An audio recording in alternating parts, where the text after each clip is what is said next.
nós terminamos na semana passada com Paulo dizendo, ali no verso anterior, eu me alegro com o evangelho sendo empregado. Ou seja, se alegrem, né? Porque eu me alegro, porque o evangelho está sendo pregado. E por essa razão, Paulo ele vai continuar pregando, ou ao mesmo tempo em que ele está passando por sofrimento, ele quer também fortificar, fortalecer o coração dos crentes em Filipos, justamente porque o evangelho está sendo pregado, o meu sofrimento aqui não está sendo em vão. E aí, Paulo diz, né, o que a gente vai estudar essa manhã, Paulo vai dizer que se ele for liberto, ele estaria pregando o evangelho.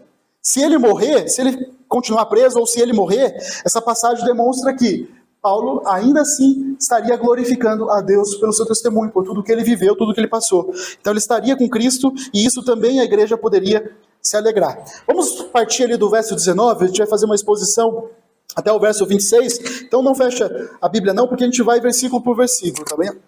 Verso 19 diz assim: porque estou certo de que pela súplica de vocês e com a ajuda do Espírito Santo, o Espírito de Jesus Cristo, isso resultará em minha libertação. Paulo estava demonstrando a sua confiança na oração que os filipenses estavam fazendo por Paulo.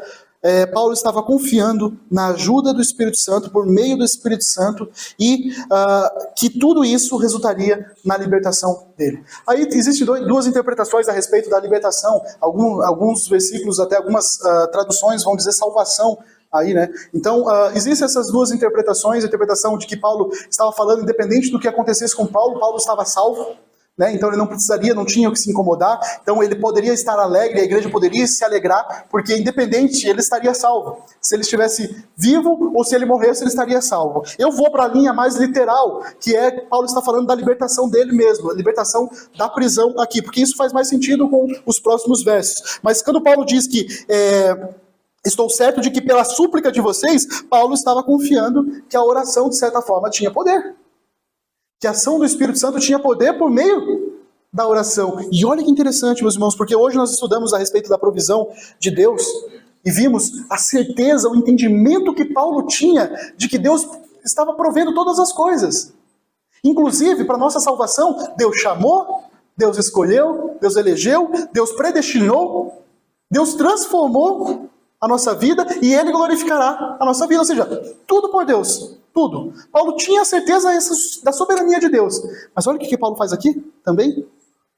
Ele diz, pela súplica de vocês, Paulo confiava também na oração. Ele sabia que a oração era o meio pelo qual Deus demonstrava a sua vontade. E os irmãos, quando eles estão orando conforme a vontade de Deus, essa oração era sempre respondida. E Paulo entendia, ele acreditava que com a provisão do Espírito Santo, com a oração daqueles irmãos, ele seria liberto. Veja que não é contradição você dizer que Deus é soberano sobre todas as coisas e ao mesmo tempo você orar ao Senhor para que Ele faça certas coisas. Porque é o meio pelo qual Deus instituiu que as coisas aconteceriam. Assim como para você é salvo através do anúncio do Evangelho. Quando você ouve o Evangelho, a palavra de Deus diz que a fé vem pelo ouvir e ouvir da palavra de Deus. É o meio. Deus está utilizando do meio para que você obtenha a salvação que Ele determinou lá atrás. E a oração é um meio também do crente entender e conhecer a vontade de Deus. A irmã perguntou hoje, no nosso estudo bíblico, a respeito desse conhecimento de Deus. Né? Por quê? Porque Deus nos conhecia antes mesmo da eternidade. Então Ele sabe todas as coisas, Ele provê todas as coisas, mas a forma como Deus administra tudo isso é por meio da oração. E por isso que o crente tem que orar, por isso que o crente tem que aprender a depender de Deus por meio da oração. É por isso que nós oramos, e Paulo está dizendo que isso não é contraditório. O fato dele saber que Deus é soberano sobre todas as coisas, ele também destaca o que a Bíblia faz o tempo todo. Devemos orar sem cessar. Jesus nos chamou a orar sem cessar. Jesus orou. Quando Jesus estava prestes a passar por todo aquele sofrimento, o que ele estava fazendo? Ele estava orando ao Pai. Se a gente não encontrasse muitos argumentos na Bíblia, como tem sobre a oração, só o fato de Jesus orar, nós deveríamos nos sentir nessa obrigação de, como crentes, orar sem cessar. Se o próprio Deus, encarnado aqui na terra, orava, então a sua libertação resultaria justamente desse entendimento, de que o Evangelho continuaria sendo pregado por causa da sua libertação. Ele continuaria pregando, ele não seria envergonhado, mas que com toda ousadia, como sempre, também agora. E a expectativa dele, com toda essa confiança, era: Cristo será engrandecido no meu corpo. Ou seja, Cristo será exaltado. Cristo, aqui a gente fala engrandecido, não significa que Deus será mais, ou que Cristo será mais, mas sim de que ele será mais exposto, será mais visto pelas outras pessoas. E Paulo diz que essa é a intenção dele estar liberto, dele ser liberto da prisão, para pregar o Evangelho, com a certeza de que nada será envergonhado, mas que ele continue com toda ousadia, e que Cristo seja engrandecido em seu corpo.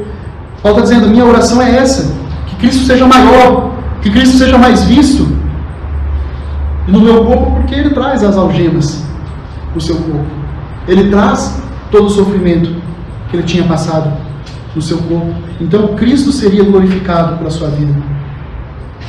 E é importante esse finalzinho desse verso 20, porque Paulo não está dizendo que Cristo será glorificado apenas se Deus livrá-lo da prisão, mas olha, quer pela vida, quer pela morte, seja ele morrendo ou seja ele vivendo, Cristo será glorificado. De qualquer forma, Cristo será exaltado. Paulo não perde essa visão, Paulo não perde esse entendimento. Lembrando que Paulo aqui, ele está preso e ele está aguardando o julgamento da sua prisão. E é por isso que está muito próximo desse julgamento, e por isso que Paulo está escrevendo isso. Ele tem essa convicção de que nesse julgamento ele será liberto. E é por isso que Paulo está trazendo isso. Mas mesmo que se eu não for liberto, Cristo será glorificado pela minha vida, que é pela minha morte. Mas se eu continuar vivo, eu continuarei pregando. Se eu morrer, Cristo será glorificado. Porque o que eu passei aqui, o que eu escrevi, tudo isso, fala a respeito desse meu Deus. Fala a respeito desse Evangelho. Verso 21. Porque para mim, o viver é Cristo e o morrer é lucro. Essa era a filosofia de vida de Paulo. Para ele, o viver era Cristo. Tudo era para Cristo. Sua vida era para Cristo. Então, a noção de Paulo é: se eu continuar vivo, ele sabia que se ele fosse condenado, ele seria morto. E Paulo diz: se eu continuar vivo, eu viverei para Cristo. Assim como foi desde o primeiro dia em que Cristo me salvou, quando eu recebi a nova vida. Desde lá eu tenho vivido para Cristo. E se eu continuar vivo, eu continuarei vivendo para Cristo. Se eu morrer é lucro. A gente vê essa filosofia de Paulo em tudo, em todas as cartas dele, demonstrando essa certeza de que ele sendo servo, ele começa esse livro, essa carta dizendo: eu sou servo de Jesus. Então ele é o meu Senhor. Eu vivo para Ele. Eu vivo para a vontade dEle, para cumprir a vontade dEle. Mas se eu deixar de viver, para mim morrer é lucro. Ou seja, para Paulo é a mesma coisa. Se ele morre, se ele vive, ele está com Cristo. Se ele morre, ele está com Cristo. De certa forma, ambas as coisas ele está com Cristo. Acho que diferente de muitos hoje, que se fizerem uma retrospectiva da sua vida, muitos talvez desejariam ter se convertido mais tarde, para ter aproveitado a vida, né? Ter feito coisas que depois que virou cristão não pôde fazer mais. Só que será que é essa a vida do cristão?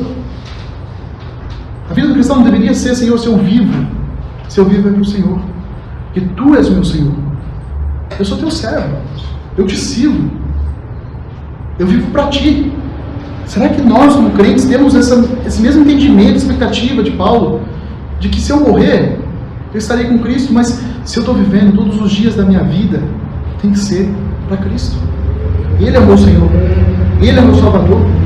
E Paulo tem o entendimento de que, se Deus o livrar, será mais um motivo dele continuar pregando. Ele diz no verso 22, entretanto, se eu continuar vivendo, poderei ainda fazer algum trabalho frutivo. Poderei continuar pregando, abençoando a vida dos meus irmãos. Mais uma vez eu pergunto, será que essa é a razão da nossa vida? Será que você pensa assim, hoje eu acordei para ser frutífero? Hoje eu acordei para pregar o Evangelho? Hoje eu acordei para viver para o meu Cristo? É assim que você acorda todos os dias, meu amigo? É assim que nós estamos acordando todos os dias? Entendimentos, Senhor, você me deu mais um dia. Eu estou usando esse dia para servir o Senhor, para viver para Ti. A gente, eu não sei, mas Paulo aqui demonstra claramente qual é a intenção do seu coração em continuar vivo. A razão da sua vida. Eu acho que quanto mais nós amamos o Evangelho, mais o entendimento nós temos de que temos que viver para Cristo. E não tem pessoa melhor na Bíblia aqui para demonstrar o amor pelo Evangelho como Paulo tem. Ele fala que estava disposto a morrer pelo Evangelho. Paulo fala que o Evangelho é o poder de Deus para a salvação. Paulo tinha esse entendimento. Paulo compreendia que o Evangelho precisava ser pregado, porque é somente pelo Evangelho que o homem seria salvo, por ouvir o Evangelho, porque ali estava contido, no Evangelho está contido a vontade de Deus para cada um de nós. Ali está contido a boa notícia de que Cristo veio ao mundo para nos resgatar, para nos salvar, para nos dar vida. E Paulo, a gente viu na semana anterior, nós vimos justamente Paulo dizendo, para mim o mais importante é o Evangelho. Seja por motivação que vocês tiverem, o importante é o Evangelho sendo pregado. Você está fazendo por raiva?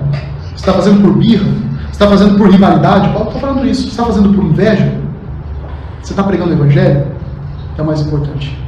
E eu reforço, Paulo não estava dizendo ali que o Evangelho estava deturpado. Paulo não está dizendo ali que o Evangelho estava corrompido. Mas a motivação deles estarem pregando era uma motivação errada. Por isso que Paulo estava falando. O importante é que o Evangelho seja pregado. Por quê? Porque Paulo entendia a importância do Evangelho acima de tudo. Por isso que ele diz, se eu puder continuar vivendo, seja para fazer um trabalho frutífero, ele vai dizer, para abençoar os irmãos. Será que a gente acorda com essa disposição todos os dias? Eu quero acordar para abençoar a vida do meu irmão, para edificar a vida do meu irmão, para ajudar de alguma forma os meus irmãos, para pregar de alguma forma o Evangelho. E aí Paulo começa a destacar o seu dilema, que ele está diante de um dilema se ele pudesse escolher. Assim, já não sei o que devo escolher. Ou seja, se eu pudesse escolher, eu não sei o que escolheria. Se eu pudesse escolher entre morrer, hoje eu estaria com Cristo. Isso seria muito melhor, que é o que ele vai falar. Mas se eu estiver vivo, eu poderei abençoar outras vidas, pregar o Evangelho. Talvez mais uma pergunta que nós podemos levantar aqui. Se você chegasse diante de Deus, orar, Senhor, eu sei que estar contigo é muito melhor, mas se eu pudesse viver mais um dia, 3 pontinhos, o que você faria? Se você tem uma oportunidade de viver mais um dia, qual que é a história dos teus 3 pontinhos? O que você faz na sua vida? E esse é o dilema de Paulo. Verso 23. Estou cercado pelos 2 lados, tendo o desejo de partir e estar com Cristo.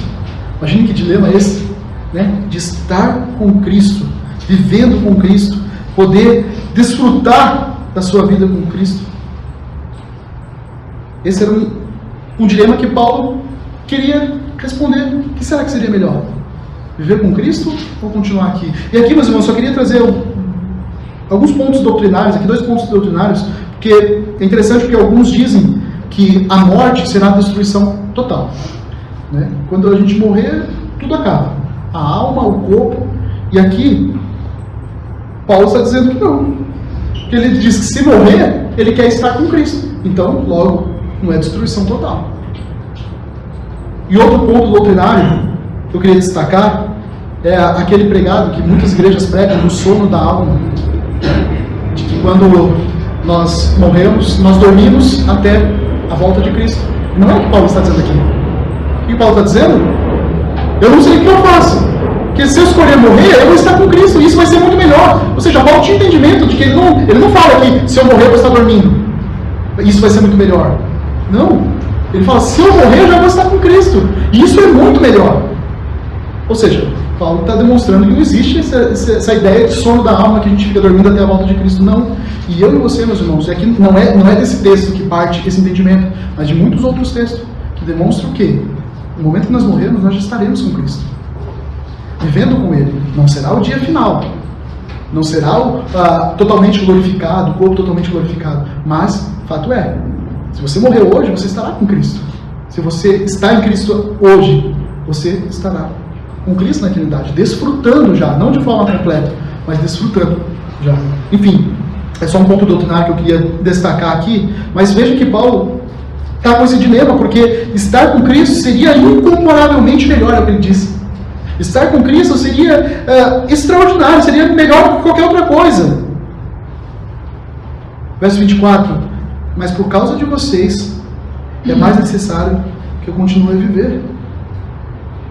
Olha a compreensão que Paulo tem do propósito da sua vida na Terra. Como a gente precisa ter esse propósito na nossa vida, meus irmãos? Entender do porquê nós vivemos. Por que nós estamos vivos? E não compare com as outras pessoas no mundo. Eu estou vivo, mas fulano também está vivo. Mas nós somos diferentes do mundo. Olha o que nós aprendemos em Efésios, quando Efésios fala, que Paulo fala claramente em Efésios, que nós somos escolhidos, nós não fazemos mais parte desse mundo. Nós fazemos parte do reino de Deus, nós somos diferentes desse mundo. Existe diferença tua para o seu vizinho que não conhece a Cristo. Vocês estão em lugares diferentes, vocês pertencem a lugares diferentes. O teu vizinho sem Cristo, ele pertence a esse mundo. Esse mundo já está condenado. A Bíblia diz de quem é este mundo. Esse mundo condenado. Então você está em uma posição diferente do seu vizinho que não conhece a Cristo. Você já está vivendo o reino de Deus. Paulo diz em Efésios que vocês eram considerados estrangeiros, mas hoje vocês não são estrangeiros. Vocês são filhos de Deus. Vocês fazem parte da família de Deus. Ele fala ali por adoção ainda. Vocês fazem parte da herança de Cristo. E aí Paulo vai dizer: vivam com esse entendimento, vivam com esse pensamento de que esse reino não pertence mais. Vocês não pertencem mais a esse reino do mundo, mas pertencem ao reino de Deus. E Paulo está convencido do seu propósito. Ele fala: se eu continuar vivendo, não tem outro motivo a não ser glorificar meu Deus, a não ser pregar o Evangelho e ajudar os meus irmãos. E é isso que ele diz, verso 24: mas por causa de vocês é mais necessário que eu continue a viver. É necessário que eu continue estando aqui para abençoar a vida de vocês, para continuar ensinando vocês. Veja esse esforço que Paulo faz, porque se ele olha para Cristo, ele fala: era muito melhor eu estar lá, vivendo com Cristo. Mas se eu estou vivendo, ainda tem um propósito. Talvez esse seja o resumo dessa pregação de hoje. Qual é o propósito da nossa vida? Quando você olha para a sua vida, quando você acorda de manhã, você tem certeza do propósito da sua vida? Assim como Paulo estava disposto a não ir para Cristo, mas continuar vivendo aqui para o propósito de continuar servindo a Cristo, abençoando a vida dos irmãos, pregando o Evangelho. E ele diz, verso 25: e convencido disso, ou seja, convencido de que eu vivo, estarei aqui para pregar e anunciar o Evangelho, abençoar a vida dos meus irmãos, estou certo de que ficarei e permanecerei com todos vocês. Paulo chega à conclusão aqui de que sua permanência serviria não somente para o progresso do Evangelho, mas também para abençoar a vida dos filipenses, para trazer alegria aos filipenses, que ele diz aqui na sequência, para que progridam e tenham alegria na fé. O serviço cristão traz essa alegria verdadeira, e ele queria justamente encorajá-los para ainda mais viver com Cristo. Quantos de nós podemos olhar para a nossa vida e ver que a nossa vida tem um propósito, tem servido de um propósito, tem ajudado pessoas a progredirem na fé, a se alegrarem na fé, ou quão isolados nós vivemos nos nossos dias? Verso 26: desse modo, vocês terão mais motivo para se gloriar em Cristo Jesus por minha causa, pela minha presença de novo no meio de vocês. E aqui é muito importante, meus irmãos, porque Paulo não está se colocando à frente de Cristo. Todo o propósito dele continuar vivo, todo o propósito dele ser liberto e estar ali, é para que Cristo seja glorificado. Talvez mais uma pergunta para nós. Será que esse é o propósito da nossa vida? Você acorda todos os dias dizendo: Senhor, hoje é mais um dia, mais uma oportunidade de glorificar seu nome, de mostrar sua grandeza ao mundo, de desfrutar da beleza que o Senhor nos deu, da glória do Senhor, de glorificar seu santo nome. E esse é o propósito de Paulo, continuar vivo, estar entre os irmãos e Cristo seja glorificado. Que os irmãos vejam o que Cristo fez na vida de Paulo, a transformação na vida de Paulo e sua dedicação, seu testemunho ao Evangelho, um exemplo a ser seguido, um exemplo até os dias de hoje. Que Paulo escreveu para motivar a igreja a pregar o Evangelho, mas hoje nós também desfrutamos disso, dessa motivação de Paulo. Quando nós olhamos para Paulo, isso deve nos motivar a viver uma vida que glorifica a Cristo, que glorifica ao Senhor. É o propósito da nossa vida. Não tem outro. Não tem outra razão de nós vivemos que não seja pregar, anunciar o Evangelho, viver para glorificar ao Senhor. E é isso que Paulo faz. E ele diz aqui, ó, ele não está falando para se gloriar nele, mas se gloriar em Cristo, por causa da vida dele. Você já pensou se alguém dá glórias a Deus por causa das suas atitudes? Por olhar a sua ação, alguém chega assim: graças a Deus pela sua vida, e glorificar o Senhor por causa do exemplo de cristão que você é, o exemplo de pessoa que ajuda, que apoia, que prega o Evangelho. Quantas pessoas você pode olhar para trás e dizer: graças a Deus pela minha mãe, pela minha família, pelo meu amigo que me trouxe ao Evangelho, que pregou o Evangelho.